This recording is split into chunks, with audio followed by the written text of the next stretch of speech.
আপনি যেটা বলেছেন মূল্যস্ফীতি হবে কিনা, আমরা তো টাকা ছাপিয়ে দিচ্ছি না। আমরা যেহেতু টাকা ছাপিয়ে দিচ্ছি না, কাজেই মূল্যস্ফীতি হবে না। মাননীয় সংসদ সদস্য, আপনি যে প্রশ্নটি করেছেন যে কতজন মানুষের কাছে আমরা পৌঁছে দেবো, তাই তো, এবং মূল্যস্ফীতি হবে কিনা, বাজেট কত, স্বাভাবিকভাবে বাজেট কত এটি আমরা আপনাদেরকে এখনই বলছি না। অর্থাৎ আমরা পর্যায়ক্রমিকভাবে জিনিসগুলোকে সামনে এগিয়ে নিয়ে যাব।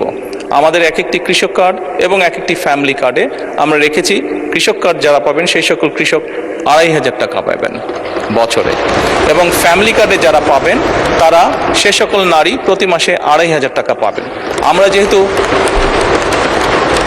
আমরা যেহেতু প্রতি মাসে এটিকে এক্সটেন্ড করতে থাকবো, অর্থাৎ অধিক সংখ্যক নারী কৃষক কার্ড পাবেন, অধিক সংখ্যক কৃষক কার্ড পাবেন। একবারে সবাইকে দিচ্ছে না, পৃথিবীর কোনো দেশের পক্ষে একবারে সেটি সম্ভব না করা। সেই জন্য প্রতি বছরই আমরা বাজেটের স্যাংশন বাড়াবো, প্রতি বছরই বাজেটে আমরা টাকা অ্যালোকেট করব, এভাবেই পর্যায়ক্রমিকভাবে ধীরে ধীরে আমরা এগোবো। এবং অবশ্যই বাজেটের প্রাধান্য পাবে। এবং আপনি যেটা বলেছেন মূল্যস্ফীতি হবে কিনা, আমরা তো টাকা ছাপিয়ে দিচ্ছি না। আমরা যেহেতু টাকা ছাপিয়ে দিচ্ছি না, কাজেই মূল্যস্ফীতি হবে না।